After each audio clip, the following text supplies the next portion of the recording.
할렐루야, 할렐루야. 우리 예수님 사랑하시는 분들만 아멘 합시다. 아멘, 아멘. 우리 앞뒤 전우자와 한번 인사 나눌까요? 잘 오셨습니다. 큰 은혜 받으세요. 인사하겠습니다. 잘 오셨습니다. 큰 은혜 받으세요. 예, 잘 오셨습니다. 큰 은혜 받으시기 바랍니다. 오늘도 이 예배를 위해서 곳곳에서 수고하는 모든 섬김이들, 또 인터넷으로 함께 예배하는 주의 사람들, 또 이곳에 모여있는 우리 모든 성도들, 그리고 오늘까지 하나님께 예배할 수 있도록 우리의 삶을 만들어주신 하나님께 우리 다 모아서 영광의 박수 올려드리십시다. 주님 감사합니다.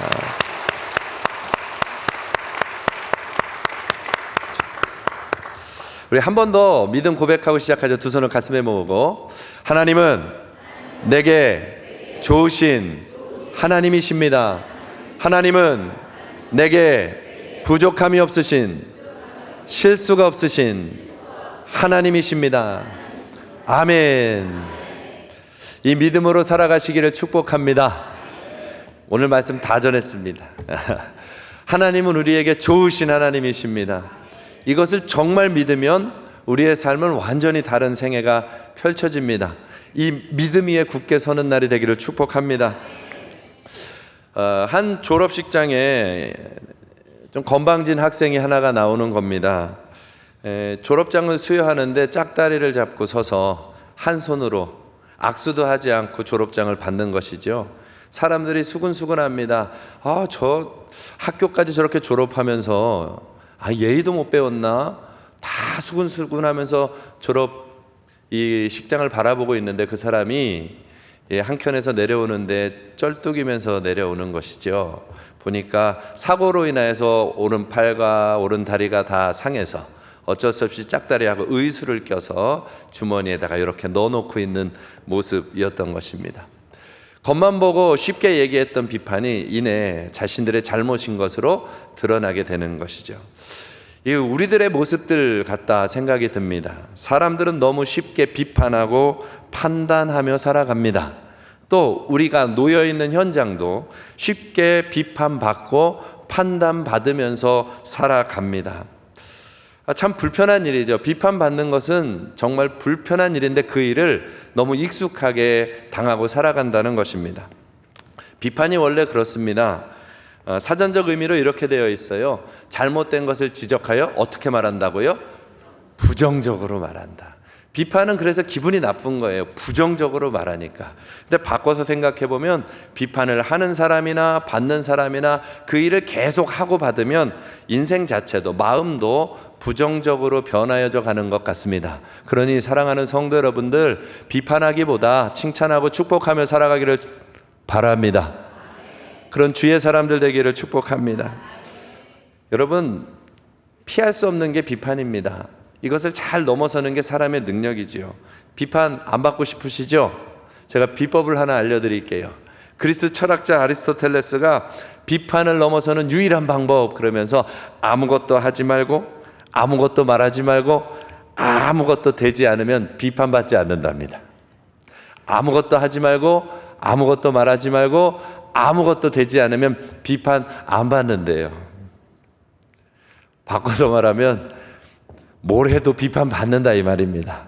그러니 비판을 피할 수 없는 이런 부정적인 상황을 맞이하는 우리들의 인생이라면 그것을 잘 넘어서는 것이 능력이 된다 이 말이죠. 윈스턴 처칠 2차 세계대전에서 영국을 구원해내고 유럽 전쟁을 멈추게 할 만큼 강력한 지도력을 발휘했던 사람이 말합니다. 모든 비판은 달갑지 않지만 진실이라면 배우고 아니면 뭐 하라고요? 웃어 넘기라. 별것도 아니야. 아닌데 뭐 하고 넘어가라는 거죠. 워런 버핏 같은 경우는 최고의 투자자잖아요. 비판을 받아들이는 사람만 자신을 넘어서 성장한다 말씀하고 있어요. 그러니 저와 여러분이 이 비판을 넘어서는 사람들 되기를 바랍니다. 여러분, 비판을 하나님의 뜻대로 넘어서기 시작하면은요, 그냥 능력이 아니라 영혼을 구원하는 구원의 능력을 갖게 되는 거예요. 예수님은 가장 극렬한 비난을 당하셨습니다. 하나님의 아들로 이 땅에 오셨는데 거짓 선지자라고 하는 그 차가운 시선과 비판을 늘 받으시던 분이 예수님이셨습니다.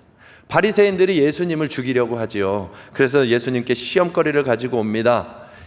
가늠한 여인 하나를 데려다가 놓고 돌을 들은 채로 예수님께 물어보지요. 예수님, 이 여인은 간음하다 잡혀왔습니다. 돌을 들어서 쳐 죽이라고 율법에 되어 있는데 예수님 어떻게 할까요? 이 질문은 예수님을 시험에 빠뜨리는 비판의 질문이었습니다. 왜냐하면 예수님은 원수도 사랑하라 늘 가르치셨는데 이 여인이 간음했으니 율법대로 죽이라 그러면 이 사람 봐라, 사랑을 가르치던 사람이 죽이라고 해? 함정에 빠지는 거죠. 거짓 선지자야. 그런데 바꿔서 율법대로 돌을 쳐서 죽이라 그러면 이 돌을 쳐서 죽이라 하면 그거 방금 전에 설명했죠. 반대로 살려줘라 그러면 율법도 모르는 정말 무식한 제멋대로 살아가는 거짓 선지자다라고 이야기를 할 상황이 된다 이 말입니다. 그때 예수님이 어떻게 하셨냐? 이 악랄한 비판 앞에서 예수님이 지혜를 쓰시는 겁니다. 여러분, 누군가를 그저 해하기로만 작정하는 이런 악랄한 비판이 사실은 이 세상을 덮고 있고 우리가 살아가는 삶입니다. 정치권만 봐도 보십시오. 비판하는 것 같지만 그 비판대로 수정하면 수정했다고 비판합니다. 저만 알아요? 그건 고치기 위한 비판이 아니죠. 악랄한 비판이죠. 죽이기 위한 비판입니다. 사업들은 어떻습니까? 내가 성공하기 위해서 아무런 잘못이 없는 다른 사업체를 깎아내려야 되고 문제를 찾아내야 하고 죽이기 위한 비판, 그걸 악랄한 비판이라고 하는 것입니다. 그런데 우리 멀리 가지 말자고요. 우리 마음 안에 악랄한 비판은 없습니까? 누군가를 향해서 편견을 가져요. 미워하는 마음을 가져요. 그러면 그 다음부터는 그 사람이 하는 일이 다 싫습니다. 이건 이래서 싫고 저건 저래서 싫고 착한 일을 하면 이렇게 말합니다. 꼴에 착한 일 하고 있네. 꼴에가 왜 붙습니까? 비판하기로 작정하고 마음의 편견을 가지면 그게 악랄한 비판이다 이 말입니다. 죽이기 위한 비판. 세상이 이걸로 꽉 차 있기 때문에 우리가 그 비판을 너무 싫어하게 되는 것이죠. 다시 예수님은 그 비판의 상황, 이 악랄한 비판의 상황에서 그 사람들에게 가르칠 수 있었어요. 이렇게 말할 수 있겠죠. 너희들 나 시험하려고 하는구나.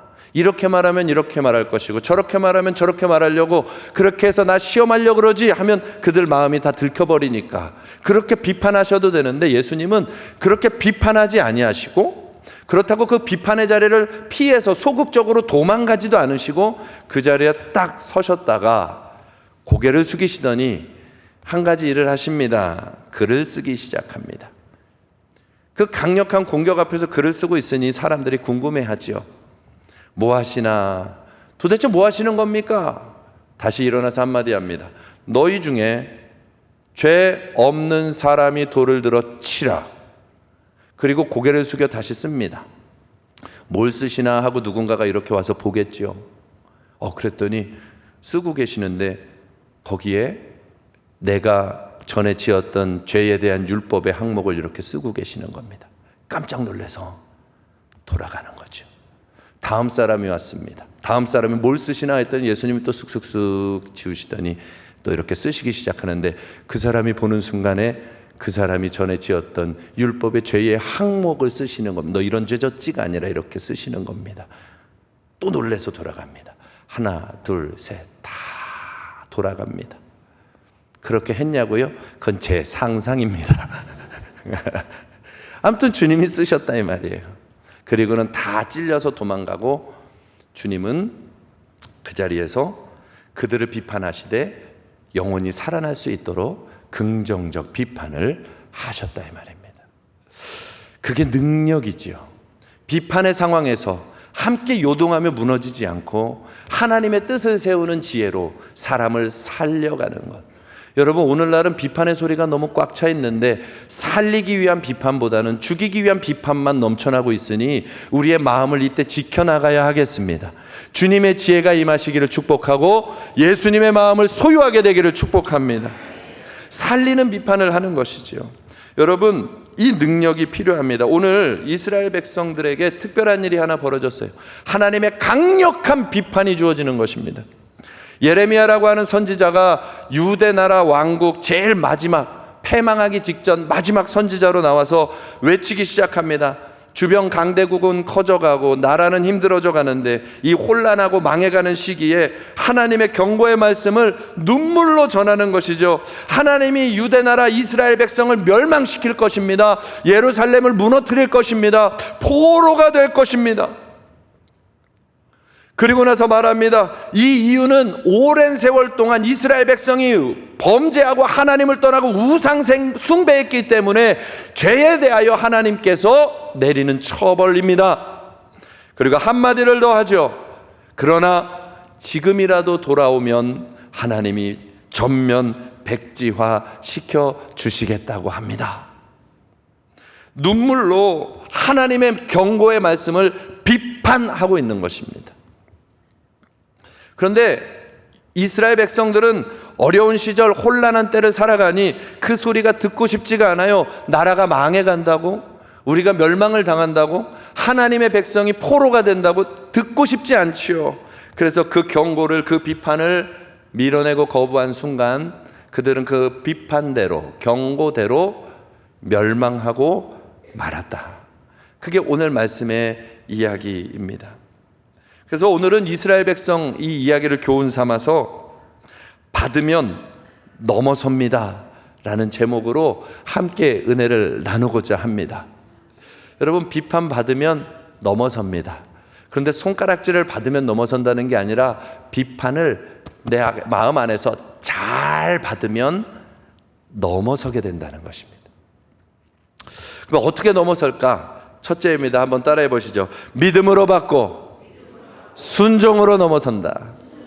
믿음으로 받고 순종으로 넘어서는 것입니다. 비판을 믿음으로 어떻게 받을까? 여러분, 하나님의 주권을 믿으시라는 거예요. 이 상황, 이 환경을 하나님이 여셨다는 걸 믿으셔야 됩니다. 하나님은 일하시는 방법이 많으십니다. 하나님이 일하시는 수많은 방법 중에 비판도 포함되어져 있습니다. 오늘 예레미야 26장 2절에는 이렇게 말씀하십니다. 여호와께서 이같이 말씀하시니라. 너는 여호와의 성전 뜰에 서서 유다 모든 성읍에서 여호와의 성전에 와 예배하는 자들에게 명령하라. 모든 말을 전하되 한마디도 감하지 말라. 이 한마디도 감하지 말라고 하는 것은 죄에 대하여, 악에 대하여, 이스라엘의 잘못들에 대하여 하나도 빼지 말고 정확하게 다 얘기해 주라는 것입니다. 심판에 대하여 하나님이 징계할 내용까지도 하나도 제하지 말고 얘기하라는 겁니다. 우리는 이렇게 말하기 쉽지 않습니다. 누군가의 상황과 형편을 보면서 넣을 건 넣고 뺄 건 빼면서 살아가잖아요. 근데 하나님이 이스라엘 백성에게 가감하지 말고 이야기하라. 그런데 이 말씀을, 경고를 받게 하는 사람들이 누구라고요? 여호와의 성전에 와서 뭐 하는 사람? 예배하는 사람. 여호와의 성전에 와서 제사를 드리는 사람들은 적어도 비록 죄도 많고 연약하지만 하나는 분명합니다. 하나님을 의식하는 사람들, 하나님을 아는 사람들, 오늘로 말하면 성도다 이 말입니다. 하나님은 성도들에게 가감하지 않고 모든 것을 보이십니다. 우리가 원하는 건 취하고 원하지 않는 건 던져버려서 그렇지, 하나님은 성도들에게 모든 것을 가감하지 않고 말씀하십니다. 그것을 하기 위하여 하나님은 모든 상황을 동원하십니다. 그 중에 비판이라고 하는 것, 우리가 당하기 어려운 억울한 상황들도 하나님은 쓰신다 이 말입니다. 그래서 예레미야 26장 3절에는 하나님의 마음을 이렇게 표현하죠. 혹시 각각 그 악한 길에서 돌아오면 내가 그들에게로 내리기로 한 재앙을 멈추게 하겠다. 이 혹시라는 표현이 하나님의 마음이 아주 절절히 담겨 있는 거예요. 굳을 대로 굳어져서, 죄된 마음, 세상에 찌든 마음이 굳어져서 무조건 멸망당할 수밖에 없는데, 그래서 징계를 계획했는데 혹시라도 0.1%라도 혹시라도 돌아올 수만 있다면 내가 반드시 살려줄게. 그러니까 주님의 마음은, 성도들을 향한 주님의 마음은 징계하거나 멸망을 시키거나 해하게 하고자 하는 마음이 1도 없으십니다. 오직 살리고 싶은 마음 하나뿐입니다. 우리가 당하는 모든 일은 우리를 살리기 위하여 하나님이 마지막 단계까지 쓰시는 모든 방법 중에 하나인 것입니다. 예레미야 29장 11절에 여호와의 말씀이니라 너희를 향한 나의 생각을 내가 안다. 하나님이 자신의 생각을 아신대요.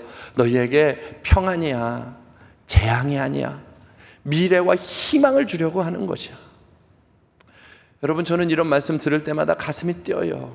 오늘 당하는 어려움이 문제가 안 돼요. 왜? 주님은 희망을 두고 계시니까요. 하나님은 나를 회복시키실 것이니까요. 하나님은 진짜 좋은 것을 준비하시고 오늘 나의 이 상황을 만들어가고 계시다는 것을 믿게 되기 때문에 그렇습니다. 사랑하는 성도 여러분들, 하나님의 주권을 믿으십시오. 선한 생각으로 우리를 향하시는 하나님의 주권을 믿으십시오. 나라가 왜 이럴까? 하나님의 선하신 주권을 믿으십시오. 믿음부터입니다. 하나님이 하셨습니다.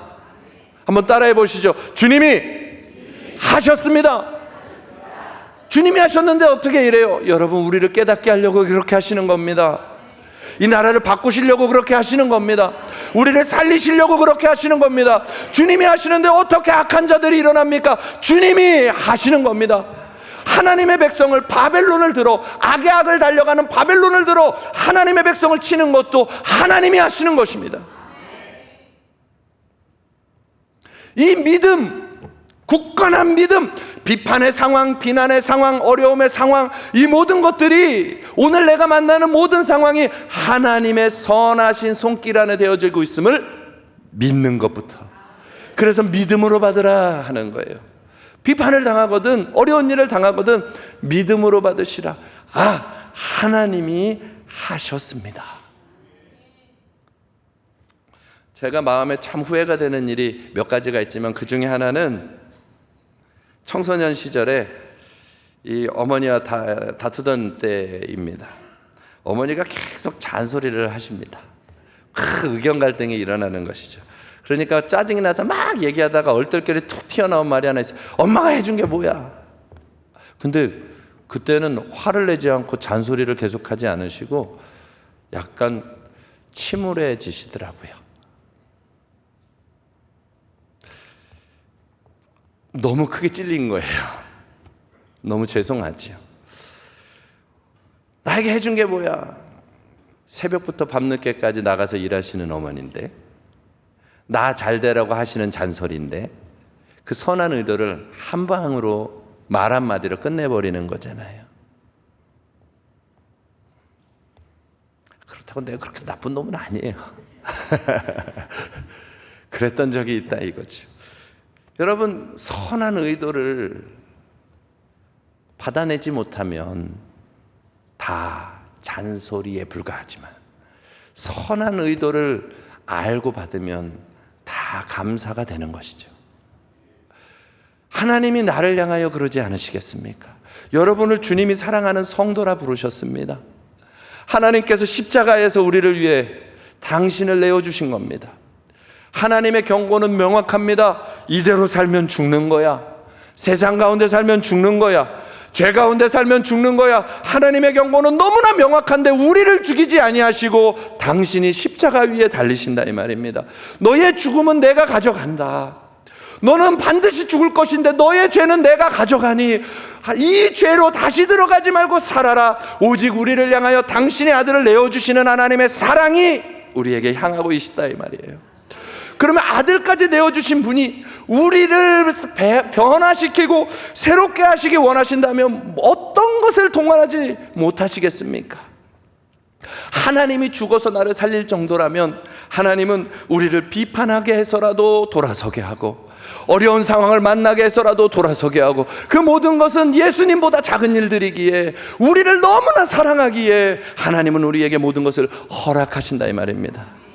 이걸 믿음으로 보시라. 하나님은 저와 여러분에게 오직 한 가지 마음밖에 없습니다. 레위기 11장 45절에 나는 너희의 하나님이 되려고 너희를 애굽 땅에서 인도하여 낸 여호와라. 내가 거룩하니 너희도 거룩하라. 나 하나님과 함께 살아갈 수 있게 거룩하게 하고 싶다. 요한에서 2장 24절에는 이렇게 말합니다. 너희는 처음부터 들은 것을 너희 안에 거하게 하라. 여기 거하게 하래요. 처음부터 들은 것이 너희 안에 거하면 너희가 아들과 아버지 안에 거하리라. 하나님의 마음은 오직 하나, 너와 내가 하나가 되어 영생을 누리며 살아가기를 원한다. 내가 너희 안에 들어가기를 원한다. 주님의 마음은 이 하나이기 때문에 저 여러분에게 모든 것을 하실 수 있는 것입니다. 요한복음 14장 3절에도 이렇게 말씀하십니다. 가서 너희를 위하여 거처를 예비하며 내가 다시 와서 너희를 내게로 영접하여 나 있는 곳에 너희도 있게 하리라. 여러분, 주님의 꿈은요, 크고 대단하고 많은 일이 아닙니다. 바로 저와 여러분이 천국까지 거룩하게 예수 안에서 살다가 아름답게 입성하는 것이 주님의 유일한 꿈이십니다. 이 세상 모든 사람을 향한 하나님의 꿈은 거룩하게 주와 함께 살다가 주께로 돌아오는 것. 이것만 이룰 수 있다면 모든 걸 흔들어서라도 우리를 거룩한 자리로 만들어 가시는 하나님이십니다. 질병이요, 우리를 거룩하게만 할 수 있다면 쓰실 수 있습니다. 아멘 안 할지 몰랐죠. 사랑하는 성도 여러분들, 하나님이 여러분을 사랑하십니다. 선하신 하나님의 주권을 믿으세요. 그리고 나서 순종으로 넘어가는 것입니다. 믿음으로만 받고 멈춰서 있으면 과거에 머물러 있게 돼요. 비판받고 어려운 상황이 왔을 때 이제부터는 말씀으로 비춰봐야 됩니다. 말씀대로 돌아서면 그때부터 순종의 걸음에 열매가 맺혀지기 시작하는 것이죠. 받는 것부터입니다. 받지도 못하면 순종도 못합니다. 받고 나서 순종해 나가는 것이죠. 시편 50편 22절 23절에 이렇게 말씀하십니다. 하나님을 잊어버린 너희여 이제 이를 생각하라. 그렇지 아니하면 내가 너희를 찢으리니 건질 자 없으리라. 비판의 경고의 강력한 말씀이죠. 그러나 그 다음 말씀 같이 한번 읽어볼까요? 감사로 제사를 드리는 자가 나를 영화롭게 하나니 그의 행위를 옳게 하는 자에게 내가 하나님의 구원을 보이리라. 비판받았냐? 어려운 일 당했냐? 그렇지만 하나님이 하셨습니다 믿고 감사로 제사하는 자가 있다면, 그래서 말씀대로 행위를 옳게 한다면, 말씀대로 순종하기 시작한다면 구원을 보이리라. 우리 예수마을교회 성도들은 비판과 고난의 상행에 멈춰있지 마시고 구원의 자리로 순종하여 들어가시기를 축복합니다. 한 성도가요, 이제 은퇴를 하고 하나님 앞에 기도하면서 식당을 하나 해야 되겠다, 꿈을 가진 겁니다. 그리고 열심히 준비해서 맛있게 요리를 할 수 있는 사람이 된 것이지요. 그리고 식당을 오픈했습니다. 성도들이 와서 다 축하합니다. 맛있어요, 맛있어요, 좋아요, 잘 될 거예요, 축복하는데 한 손님이 들어와서 먹다가 그럽니다. 이 집 새로 생겼네. 먹어보더니 기대하고 왔는데 맛이 좀 별로네. 저기 어디 동네에는 똑같은 요리를 하는데 거기는 줄을 100m씩 서는데 여기는 거기에 비하면 맛이 좀 떨어지네. 아쉽네. 그리고 나갔어요. 여러분 마음이 어떨 것 같아요? 빈정 상할까요? 빈정 상하죠. 그런데 저 같으면 이렇게 될 것 같아요. 그 집이 어디입니까? 묻고 찾아갈 것 같아요. 왜? 내가 이걸로 하나님 앞에 성공하려고 기도하고 있는데 찾아가지 않겠습니까? 그날 그 비판의 소리는 식당 성공을 향해 주시는 하나님의 특별한 선물이죠. 눈을 바꿔야 돼요. 우리가 만나는 비판, 비난, 어려운 상황들은 하나님이 나를 변화시키는 특별한 선물인 것입니다. 앞서 말한 것처럼 다시 한번 말씀드려요. 우리의 마음은 어디에 소원을 두고 계십니까? 주님과 함께 살고 거룩해져서 천국에 들어가는 것이 소원이십니까? 그렇다면 주님이 나를 거룩하게 만들기 위하여 들려주는 모든 상황은 선물 아닙니까? 잠언 27장 17절에 이렇게 말씀하십니다. 철이 철을 날카롭게 하는 것 같이 사람이 그의 친구의 얼굴을 빛나게 하느니라. 너무 멋있게 쓰여 있어서 그런데요, 철이 철을 날카롭게 한다는 말이 사람이 옆에서 계속 긁어댄다 이 말이에요. 옆에 있는 친구가 이웃이 계속 긁어대면 그게 막 스트레스 받는 것 같지만 철이 철을 날카롭게 하는 것처럼 그것이 우리를 거룩하게 만들어가는 하나님의 손길이 된다 이 말입니다. 그러니 긁어대는 사람께 얘기하십시오. 감사합니다. 하나님의 선물이다 이 말이에요. 우리를 거룩하게 하는 선물. 사랑하는 성도 여러분들, 믿음으로 받으시고 순종으로 넘어가시기를 축복합니다. 두 번째는요, 한번 또 따라해 보시죠. 비판은 받고 비난은 넘어서라. 비판은 받아들이시되 비난은 넘어서십시오. 비판은 하나님의 선물이지만 비난은 사단의 송사입니다. 예레미야가 이스라엘 백성에게 하나님의 경고를 이야기해 주었더니 이스라엘 백성이 이렇게 말합니다. 26장 8절 9절 보면 그 말씀을 들은 사람들이 제사장들과 선지자들과 모든 백성이 그를 붙잡고 이르되 너 예레미야 반드시 죽어야 되겠구나. 듣기 싫은 거예요. 하나님의 정확한 비판을 해줬는데 듣기 싫어서 예레미야를 죽이겠다고 하는 것입니다. 너는 거짓 선지자잖아. 어떻게 유대 나라가 망한다고 하나님의 이름으로 말할 수 있느냐. 너는 거짓 선지자잖아. 비난하면서 죽이려고 하는 것입니다. 그래서 그들은 하나님 경고대로 망했습니다. 그런데 반대로 예레미야는 너는 매국노야. 너는 나라를 망하게 할 자야. 거짓 선지자야. 비난을 받는데 예레미야는 정반대의 모습을 보입니다. 26장 13절입니다. 그런즉 너희는 너희 길과 행위를 고치고 너희 하나님 여호와의 목소리를 청종하라. 그리하면 여호와께서 너희에게 선언하신 재앙에 대하여 뜻을 돌이키리라. 하나님은 이런 뜻을 가지고 있어 흔들리지 않고 얘기하고 있다는 것이죠. 그리고 나서 14절입니다. 저에게 큰 도전을 주신 말씀입니다. 보라, 나는 너희 손에 있으니 너희 의견에 좋은 대로 옳은 대로 하려니와. 나 죽여도 괜찮아. 나 너희들 손에 죽어도 괜찮아. 내가 하는 말은 하나님의 말이야. 내가 하는 말은 하나님의 진리야. 내가 하는 말은 이스라엘을 사랑하시는 하나님의 마음이고 내가 하는 말은 내가 너희를 사랑한다는 증거야. 죽어도 좋아. 여러분, 누군가를 비판할 때 이 마음으로 하십니까? 거칠게 말을 쏟아내고 정말 그 사람을 위하여 생명 다해 죽을 마음으로 하고 계십니까? 그렇지 않다면 입을 봉하십시오.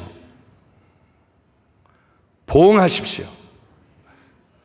생명 다 주어서 살리고 싶어서 사랑 때문에 하는 일이라면 하시고 그거 아니라면 입을 봉하십시오.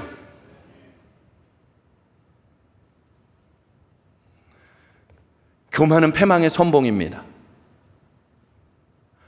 예레미야는 자기의 생명을 걸고 말하는 것입니다. 왜요? 하나님이 명한 일이요, 내가 사랑하는 생명을 다 주어도 아깝지 않은 이스라엘 백성을 향한 주님의 마음을 가진 사람이요, 하나님 앞에 설 날을 준비하는 사람이기 때문에 그렇습니다. 사랑하는 성도 여러분들, 비판은 받으시고 비난은 하나님의 시선으로 넘어서셔야 합니다. 정말 이것이 바른가? 하나님의 마음인가? 하나님의 시선을 의식하면 넘어서게 되는 거예요. 우리를 조롱하고 비난하는 사람들이 얼마나 많은데요, 그때 그거에 흔들거리면 넘어집니다. 그러나 하나님의 시선을 의식하면 넘어서게 되는 거예요. 예수마을교회 광주에서 올라와서 여기 도착한 후에 한 몇 달 동안 설교를 하고 이렇게 할 때에 이 마음 안에서 불안과 두려움이 종종 일어나는 겁니다.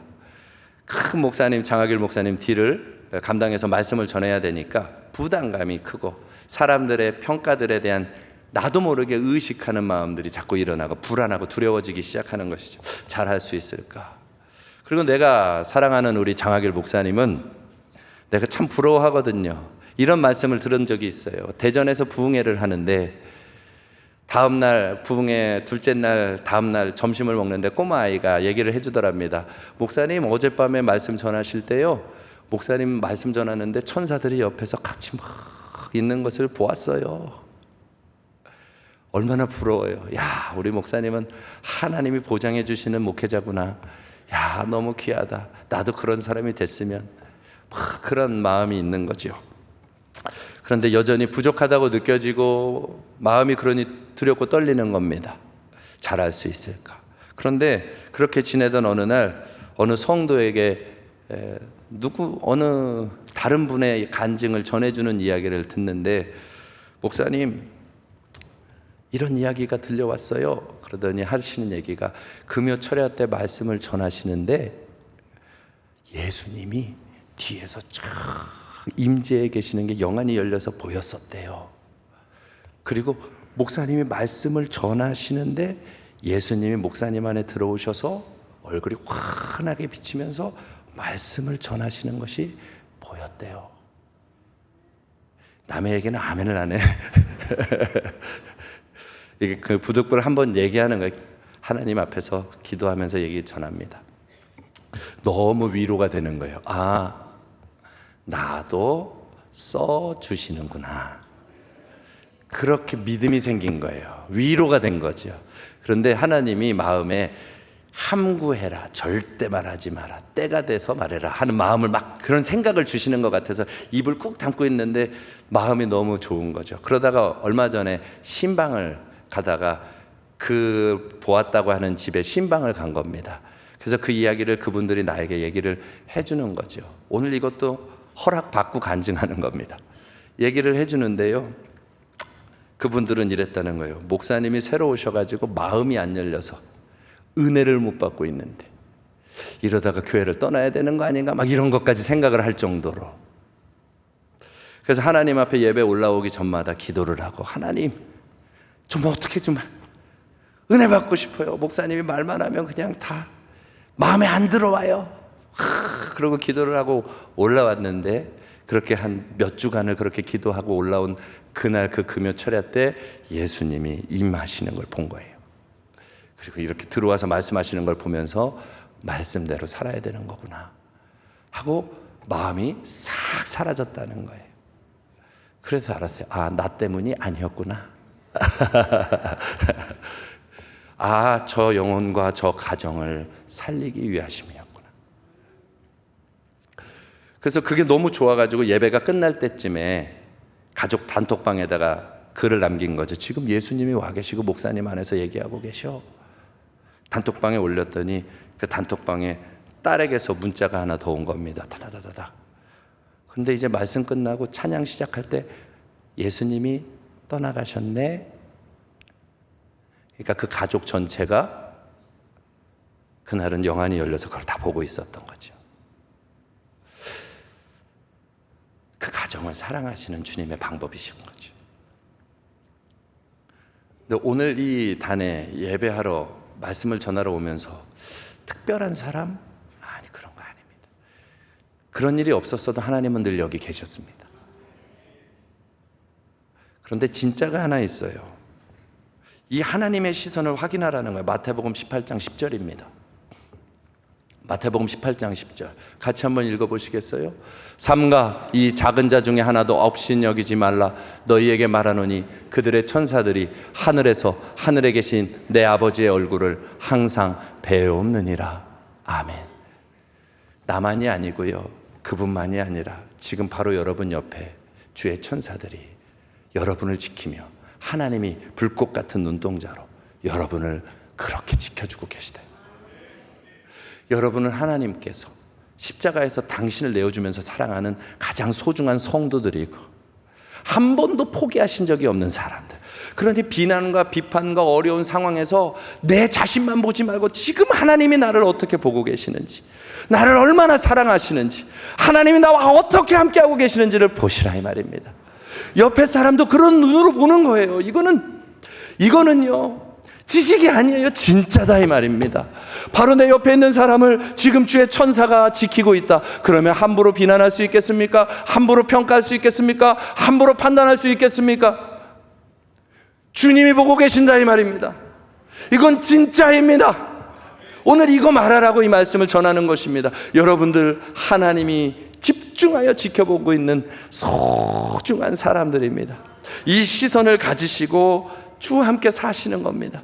하나님이 나를 사랑한다. 이 시선을 가지면 그 다음부터는 할 일이 명확해져요. 내가 하고 있는 일이 하나님의 일인가? 그게 하나님의 시선으로 넘어가는 것이죠. 나는 하나님 앞에 최선을 다했나? 그러면 하나님의 시선으로 비난을 넘어서게 되는 것입니다. 성도가 사단이 쏘는 비난의 독화살을 맞자 죽는 일이 없기를 바랍니다. 믿는 자들에게는 이런 표적이 따른다고 하시면서 마가복음 16장 18절에 무슨 독을 마실지라도 해를 받지 않는다고 하셨습니다. 어떤 비난을 사단이 쏘아댄다 하여도, 아무리 고난이 오고 아무리 비판의 상황이 온다고 하여도 하나님의 자녀들은 하나님의 시선으로 넘어서는 것입니다. 하나님의 일을 하는 것입니다. 그렇게 주와 함께 승리하는 것이죠. 비판은 받고 비난은 넘어서기를 축복합니다. 한번 따라해 보시죠. 비판은 받고 비난은 넘어서라. 하나님의 뜻 아닌 것은 여기 새기지 말고 넘어서시기를 축복합니다. 마지막 세 번째입니다. 한 번 더 따라하죠. 결과는 받고 과거는 넘어서라. 사실 오늘 이스라엘 백성이 경고를 듣는 것은 지나온 삶의 결과입니다. 수많은 선지자들을 보냈다고 예레미야 26장 5절에 말씀하지만 순종하지 아니한 결과가 오늘입니다. 오늘의 결과는 누가 뭐라고 해도 저와 여러분이 살아온 삶의 결과입니다. 누구 때문이 아닙니다. 저와 여러분이 살아온 삶의 결과가 오늘입니다. 사실은 이거 은혜입니다. 우리가 살아온 결과대로 하면 더 망가져야 되는데 하나님이 막을 것 막아주시고 고칠 것 고쳐주시며 하나님이 담 쌓아주셔서 여기까지 온 것입니다. 그게 겸손이지요. 오늘 결과는 내 죄에, 내 살아온 삶에 가장 부인할 수 없는 가장 완전한 내 삶의 열매입니다. 그걸 부인하려고 하면, 피하려고 하면 길은 없습니다. 맞이해야 합니다. 받아들여야 합니다. 그러나 거기서 멈추지 않습니다. 예레미야 26장 3절에 혹시 각각 그 악한 길에서 돌아오면 거두리라, 살려주리라, 재앙에서 바꿔주리라. 약속대로 새롭게 말씀대로 걸음을 시작하면, 그러니 과거를 넘어 오늘 말씀대로 변하는 새 사람으로 걷기 시작하면 새 미래가 열린다는 것이죠. 그러니 결과는 받고 과거는 넘어서십시오. 이 경고의 말씀을 들은 이스라엘 백성들이 예레미야를 밀어내는 거예요. 그리고 과거에 살아오던 생각대로 살기로 결정을 내리는 것입니다. 그래서 그 결과대로 패망하여 쫓겨가는 것입니다. 왜 우리의 삶이 안 바뀌지? 왜 내 삶의 회복이 안 되지? 여러분, 변하지 않고 있기 때문입니다. 옛사람의 생각으로 살아가고 있기 때문에 그렇습니다. 과거는 받으십시오. 그러나 과거는 또한 넘어서는 것입니다. 오늘이 그날이 되기를 축복합니다. 어떻게 넘어설까요? 말씀을 몰라서 우리가 못 넘어서나요? 아니요. 다 알지만 우리가 이 하나 때문에 못 넘어서는 것입니다. 기도하지 않기 때문입니다. 몰라서 이러는 것이 아닙니다. 다 알아요, 무엇 때문인지. 그러나 기도하면 하나님이 힘을 주십니다. 기도하면 넘어서게 하십니다. 기도하면 지혜를 주십니다. 좋으신 하나님 아버지가 아버지를 찾기 시작하면 하나님이 도와주시는 것입니다. 그래서 기도하는 것입니다. 여러분, 금요일마다 나와 기도하십시오. 2부 때도 나와 기도하십시오. 하나님 앞에 나와 기도하십시오. 하나님이 여러분을 넘어서게 하실 것입니다. 오직 기도로 넘어서는 것입니다. 과거의 나를 넘어설 수 있는 길은 하나님의 능력을 받아 넘어서는 것입니다. 우리가 기도하기 시작하면 하나님께서는 잠언 1장 23절 말씀처럼 과거를 넘어서려고 기도하기 시작하면 나의 책망을 듣고 돌이키라. 보라, 내가 나의 영을 너희에게 부어 주리라. 돌이키려고 하면, 기도 시작하면 능력을, 영을 부어주시겠다 약속하십니다. 요한복음 16장 13절에 기도하면 진리의 성령이 장래의 일을 말하여 줄 것이니라. 새로운 미래를 열어주시겠다고 말씀하시는 거예요. 어제까지는 아픔인데 오늘부터는 새로운 미래가 열린다 이 말입니다. 고린도후서 5장 17절에는 기도하면 예수의 마음으로 살 수 있어서 보라, 이전 것은 지나갔으니 새 것이 되었도다. 갈라디아서 2장 20절에 내가 그리스도와 함께 십자가에 못 박혔나니 그런즉 이제는 내가 사는 것 아니 오직 내 안에 누가? 예수 그리스도께서 사시는 것이라. 기도하면 내 안에 계신 예수가 살기 시작합니다. 기도하면 내 안에 계신 예수님을 따라 살아가기 시작합니다. 기도하면 예수님이 우리를 일으켜내십니다. 주님으로 사는 것입니다. 기도만이 비판의 상황, 비난의 상황, 우리의 고난의 상황을 넘어서게 하는 유일한 능력이 되는 것입니다. 사랑하는 성도 여러분들, 기도하며 넘어서시기를 축복합니다. 하나님은 여러분 편이십니다. 주 앞에 서려고만 하면 반드시 도와주십니다. 얼마 전에 한 장로님과 이야기를 나누게 되었습니다. 참 마음의 은혜가 돼서 이곳에서 함께 나눠도 되겠냐고 부탁을 드리고 허락을 받고 이야기를 드립니다.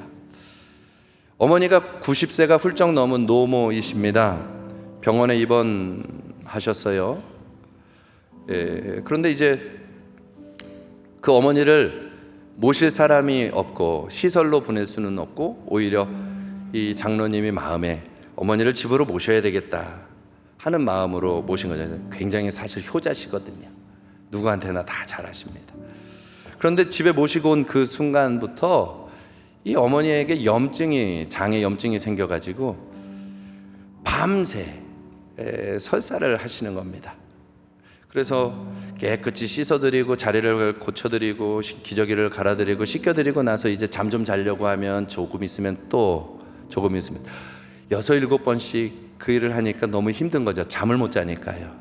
그게 조금 더 되어져 가니까 마음에 짜증도 올라오고, 한 번도 그런 생각을 하시는 분이 아닌데 마음 한켠에서 이런 마음이 올라온 겁니다. 아이고, 이러다가는 정말 김병에 효자 없다더니 내가 딱 그 짝 되겠네. 이러다가는 정말 시설에 모셔야 되는 상황이 되겠다. 한 번도 그런 생각을 해보신 적이 없는 분인데 마음 안에서 문득 올라오는 거죠. 너무 힘드니까. 그게 또 죄송스럽고. 그렇게 하나님 앞에 기도를 이렇게 며칠을 하고 있는데 어느 날 기도하는 중에 마음에 한 생각을 하나님이 딱 떠올려 주시는 겁니다. 대화하듯이. 누구야? 너는 보석에 똥 묻으면 버리냐?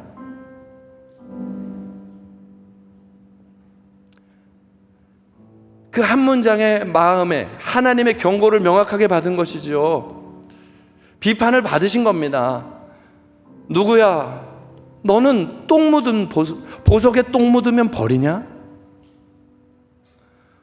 무슨 상황인지 한 번에 알아들은 겁니다. 우리 어머니가 보석인데, 하나님이 가장 소중히 여기는 보석인데, 하나님 내가 이거 어떡합니까? 용서해 주세요. 회개를 하고 그 비판을 받아들이신 거예요. 그리고 다음날 아침에 됐는데 어머니를 보는데 힘든 마음이 싹 사라진 거예요. 그날부터 지금까지 더 이상 어머니를 섬기는 일이 힘들다는 생각이 안 든다는 겁니다. 불평이 사라진, 누가 하신 걸까요? 하나님이 하시는 거예요. 근데 그 이야기를 듣다가 너무 은혜가 돼서 감동받고 있는 중에 장로님께 이런 얘기를 드리게 되는 겁니다. 하나님이 장로님을 너무 사랑하시는가 봅니다. 왜요?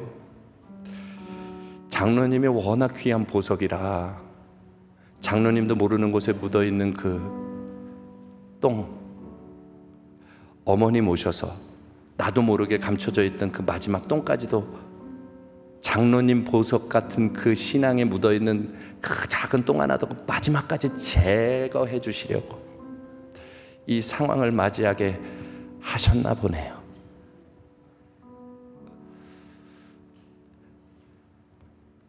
하나님이 그런 분이십니다. 우리는 손에 큰 돈이 잡히고 우리가 원하는 대로 뭐가 형통하게 되면 하나님께 복 받아서 그러지요. 하나님의 시선은 전혀 달라요. 하나님이 이걸 주고 이거 다 주고 너 복 받았지? 물어보지 않으십니다. 우리 안에 보석 같은 우리의 심령이 되기를 원하여서 묻어진 똥 하나가 제거될 때, 야, 너 복 받았구나. 그걸 깨달을 때마다 야, 너 복 받았구나. 야, 너 내 사람이 되어져 가고 있구나. 주님은 거기에서 은혜를 누리신다 이 말이에요. 오늘 이 말씀이 귀에 크게 들려왔으면 좋겠습니다. 여러분 신앙생활 왜 합니까? 예수님께 가려고 하는 거 아니에요? 주님과 함께 살려고 하는 거 아니에요? 주님과 함께 사는 사람들로 온 세상을 덮으려고 하는 거 아니에요? 우리를 주님이 그렇게 만들어 주시려 한다 이 말이에요. 그 일을 위해서라면 비판도 비난도 고난도 모든 상황도 이용해서 우리를 하나님의 사람으로 만들어 가십니다. 여기 보석들만 있습니다. 비난과 비판의 상황을 하나님 앞에 하나님의 주권임을 믿고 하나님의 시선을 의지하면서 기도로 넘어서 가기를 축복합니다. 주님이 우리와 함께 하실 것입니다. 우리 말씀 생각하면서 우리 준비한 예물은 지금 드리시고요. 우리